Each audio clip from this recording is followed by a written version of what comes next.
ये circle represent करता है $1 मिलियन को, और ये है $10 मिलियन, और ये है $100 मिलियन, और अब जो आप देख रहे हो ये है $1 बिलियन। रिलायंस इंडस्ट्रीज के चेयरमैन मुकेश अंबानी का नेटवर्थ इस नंबर से 82 गुना ज्यादा है। और आप यहाँ हो जो कि जॉब कर रहे हो, और ये जॉब आपको अपनी डिग्री खत्म करने के बाद मिली है। आपके पास अपने बैंक अकाउंट में ज्यादा पैसे नहीं है और दुनिया भर के खर्चे हैं। आपको लगता है कि आप अंडरपेड हो, आपकी सैलरी कम है, आपको अपने घर का लोन भरना है, क्रेडिट कार्ड की EMI भरनी है, और समझ में नहीं आ रहा है कि लाइफ कहाँ जा रही है। मे बी आप एक स्टूडेंट हो जो सपने देखता रहता है कि कोई अच्छी डिग्री कर लूंगा, जिसके बाद एक अच्छी जॉब लग जाएगी, जिससे अच्छे पैसे आने लगेंगे और फिर लाइफ सेट हो जाएगी। मे बी आपके पास सेविंग्स के अलावा एक हेवी स्टूडेंट लोन की तलवार सर पर लटकी है। अमीर बनना मानो एक सपने जैसा दिखाई पड़ता हो। यार उन लोगों ने कैसे किया होगा, आप अपने आप से बार बार ये सवाल करते हो। ये सारे मिलियनर्स, बिलियनर्स और करोड़पति लोग इतने यंग एज में इतने सक्सेसफुल कैसे बनते हैं? शायद इन्हें कोई चीट कोड पता है, शायद पैसा बुरा है, शायद आप अनलकी हो, शायद you are not good enough, शायद आप कभी अपना लोन क्लियर ही ना कर पाओगे, शायद आप कभी वर्ल्ड ट्रेवल ही नहीं कर पाओगे, शायद आप कभी अपने ड्रीम कार नहीं खरीद पाओगे, शायद आपके सपने सिर्फ सपने ही रह जाएंगे। ये सब के बाद आपको रियलाइज होता है कि ये सब कुछ एक गेम है, एक गेम जिसमें आप जितनी भी मेहनत कर लो आप सिर्फ हारते ही जा रहे हो, क्योंकि आपने एक हारती हुई टीम चूज की है। What if I tell you that you are wrong? What if I tell you कि सच में वेल्दी बनना, ज्यादा पैसे कमाना और अमीर बनना उतना मुश्किल नहीं है जितना आप समझ रहे हो?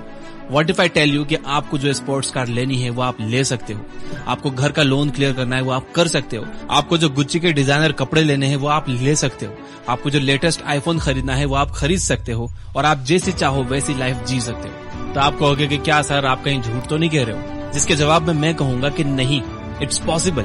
आपको अपने ड्रीम्स को मार कर जीने की कोई जरूरत नहीं है, क्योंकि वीडियो के खत्म होते होते मैं आपको सिक्के का वो दूसरा पहलू दिखा दूंगा जो स्कूल और कॉलेजेस आपसे छुपाते हैं। जैसे कि रॉबर्ट कियोसाकी कहते हैं कि आप सभी को एक तरीके से सोचने के लिए कंडीशन किया गया है। मैं आपको वार्निंग देता हूं कि स्टार्टिंग में आपको कई परेशानियां आएंगी। अगर आप एक ठंडा दिमाग रखकर एक काम वे में रॉबर्ट कियोसाकी द्वारा दिए गए ये टाइमलेस प्रिंसिपल्स को फॉलो करते हो, तो चाहे जितने भी उतार चढ़ाव आए, चाहे जितनी भी स्ट्रगल्स आए, चाहे जितने कड़वे सच का सामना करना पड़े, लेकिन आप फिर भी इन प्रिंसिपल्स पर डटे रहते हो, तो आपको कोई नहीं रोक पाएगा। और मैं आपको ये भी बता दूं कि ये एक मुश्किल रास्ता होगा और आप में से ज्यादातर लोग एंड लाइन तक पहुंच भी नहीं पाएंगे। बट ये वीडियो मैं उनके लिए बना भी नहीं रहा हूँ, ये वीडियो मैं उन कुछ चुनिंदा लोगों के लिए बना रहा हूँ जो अपनी जिंदगी बदल कर रख देने वाले हैं। तो इस वीडियो का एंड तक बिल्कुल स्किप मत करना। तो जो लोग मेरे साथ है वो कमेंट में अभी जाकर लिख दो, आई एम रेडी।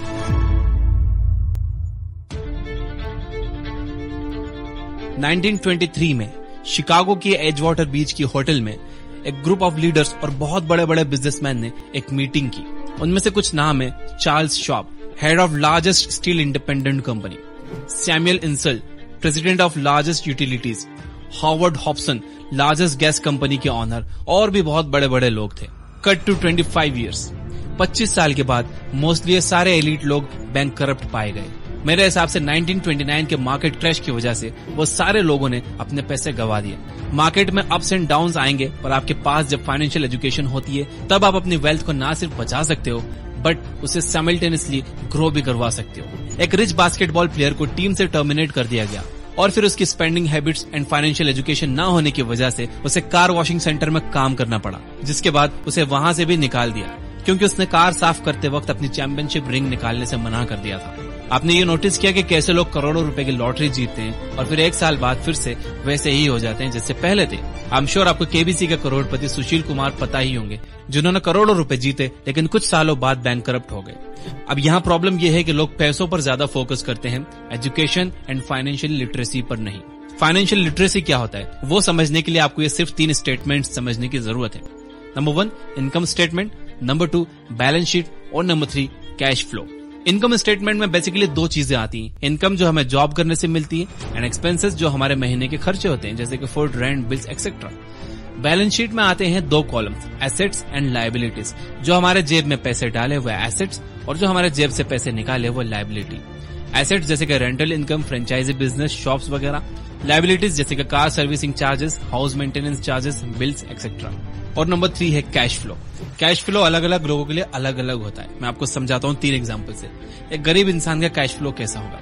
एक गरीब मजदूर जिसकी इनकम कम है, उसके एक्सपेंसेस ज्यादा हैं, तो सबसे पहले इनकम उसके बैलेंस शीट में आती है, जिसके बाद एक्सपेंसेस कॉलम में चले जाती है, जहाँ पे बेसिक सर्वाइवल नेसेसिटीज है जैसे कि खाना, रेंट एक्सेट्रा। गरीब इंसान के पास ना एसेट होती है और ना ही लायबिलिटी, वो बस सर्वाइवल के लिए काम करता है। एंड आई फील कि हमें उन तक ये फाइनेंशियल नॉलेज पहुंचाना चाहिए।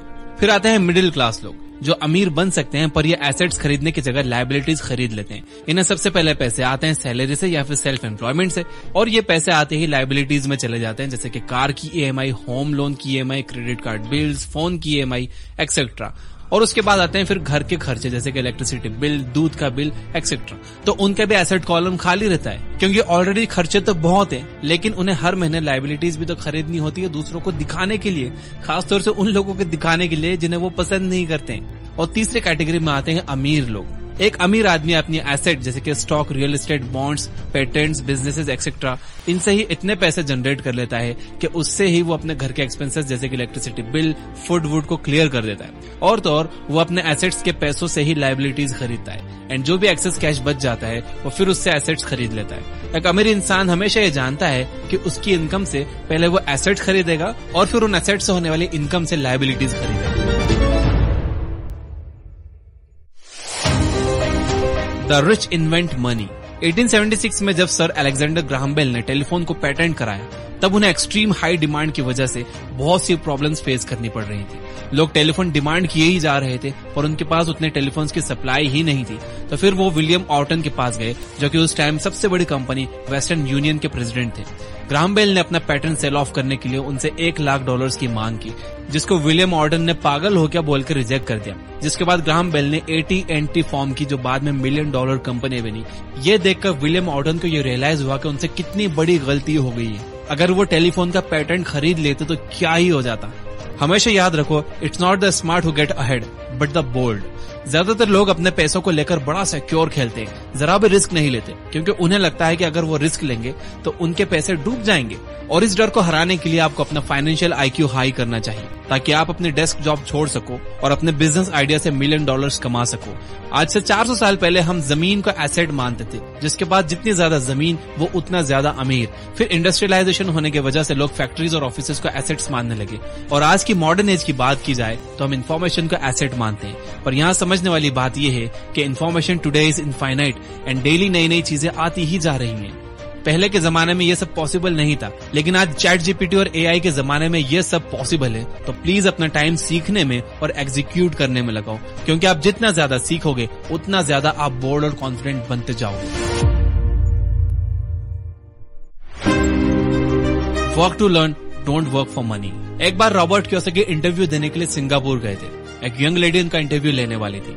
इंटरव्यू के बाद उस यंग लेडी ने कहा कि मैं भी आपकी तरह बेस्ट सेलिंग ऑथर बनना चाहती हूँ। अब क्योंकि वो बहुत अच्छा लिखती थी, रॉबर्ट ने पहले ही उस यंग लेडी के कुछ आर्टिकल्स पढ़े थे और रॉबर्ट को वो आर्टिकल्स बड़े अच्छे लगे थे। तो रॉबर्ट ने बड़े कैजुअली उस लेडी से पूछ लिया कि इतना अच्छे लिखने के बावजूद भी तुम राइटिंग को फुली परसीव क्यों नहीं करती। जिसके बाद रिस्पॉन्स ने उससे कहा कि सब कहते हैं कि मेरे आर्टिकल्स, बुक्स बहुत अच्छे हैं, पर कोई उन्हें खरीदता ही नहीं है, इसलिए मैं इस न्यूज़पेपर फॉर्म में काम करती हूँ ताकि मैं अपने बिल्स को टाइम टू टाइम पे कर पाऊँ। क्या आपके पास मेरे लिए कोई सजेशन है? रॉबर्ट ने इमीडिएटली रिप्लाई किया यस, और कहा कि मेरा एक फ्रेंड है जो सेल्स सिखाता है, आपको उनके सेमिनार्स अटेंड करने चाहिए। तो सुन के यंग लेडी एकदम गुस्से में आ गई और रॉबर्ट से कहने लगी कि आप मुझे फिर से स्कूल जाने के लिए कह रहे हो, अब मैं सेलिंग सीखूंगी।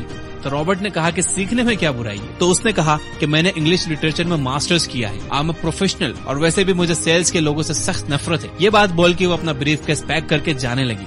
रॉबर्ट ने एक कवर देखा जो वो लेडी लेकर आई थी, जिस पर लिखा था Robert Kiyosaki, best selling author of the book rich dad poor dad. Robert ने उससे कहा कि ये देखो तुमने क्या लिखा, best selling author. I am not the best writer, मेरी राइटिंग स्किल्स भी इतनी अच्छी नहीं है, पर I am a good seller. तुम्हारी राइटिंग भले ही अच्छी हो, बट अगर कोई इसे खरीदेगा ही नहीं तो क्या फायदा, और सेल्स सीखने में क्या बुराई है। ये सुनकर उस यंग लेडी की आंखें खुली की खुली रह गई। रॉबर्ट कहते हैं कि आज हमारे आसपास बहुत स्मार्ट, एजुकेटेड और टैलेंटेड लोग हैं, पर मैं बहुत बुरा फील करता हूँ उनके लिए कि इतने टैलेंटेड होने के बावजूद भी वो इतने कम पैसे कमाते हैं, क्योंकि वो लोग काम करते हैं ताकि पैसा कमा सके, जबकि आपको ऑब्जेक्टिव पैसा कमाना हो तो आप अपनी स्किल्स पर मास्टरी कैसे अचीव कर पाओगे। याद रखना, लोग हाई एंड पे सिर्फ और सिर्फ स्पेशलाइज्ड नॉलेज को करते हैं, एंड स्पेशलाइज्ड नॉलेज कैसे आती है? Through learning and making a lot of mistakes in small niches. Mind your own business. 1974 में मैकडॉनल्ड्स के ऑनर रे क्रॉक को यूनिवर्सिटी ऑफ टेक्सास में इनवाइट किया गया था। वहां सारे स्टूडेंट्स जो एमबीए परस्यू कर रहे थे हॉल में पहुंच गए। उन्हीं स्टूडेंट्स में से रॉबर्ट का एक फ्रेंड भी वहां हॉल में प्रेजेंट था। रे क्रॉक ने एक बहुत पावरफुल स्पीच दी एंड सब स्टूडेंट्स बहुत मोटिवेट हो गए थे और फिर फाइनली हॉल एडजर्न्ड, यानी कि सब अपने अपने घर जाने लगे। कैजुअली स्टूडेंट्स ने रे क्रॉक को स्पीच के बाद उनके साथ हैंग आउट करने के लिए पूछ लिया। रे क्रॉक वॉज वेरी काइंड एंड उन्होंने स्टूडेंट्स के साथ हैंग आउट करने के ऑफर को एक्सेप्ट कर लिया। रे उन स्टूडेंट्स के साथ कैंटीन में गए और वहां सब ने हाथ में अपनी बियर की बॉटल उठा ली। सब बियर सिप करने लगे। रे ने स्टूडेंट से एक क्वेश्चन पूछा, what do you think what business I am in?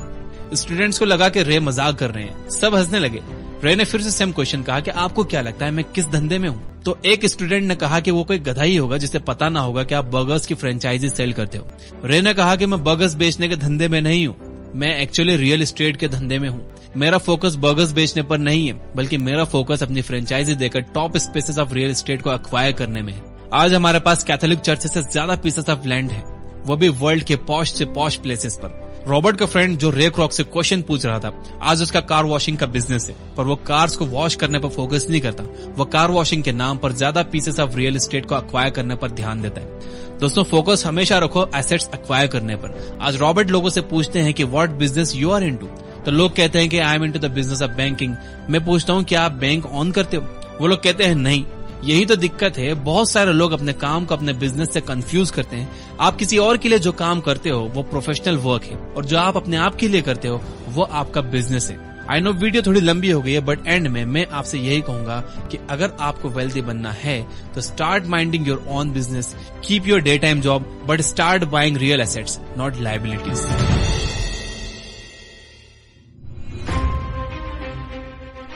Comment में यस आई विल लिखकर अफर्म जरूर करना। याद रखिए कि अफर्मेशन में बहुत ताकत होती है। यहाँ तक ये वीडियो देख रहे हो तो मुझे सपोर्ट करने के लिए इस वीडियो को लाइक जरूर करना। अपना फाइनेंशियल आईक्यू बढ़ाना चाहते हो, फाइनेंशियल एजुकेशन चाहते हो, तो ये बुक ऐप डाउनलोड कर लो जहां पर 400 से ज्यादा फ्री बुक समरीज है बिना किसी एड्स के, वो भी हिंदी में। Finally, you guys are amazing. Keep reading, keep learning, keep growing. Thank you for watching.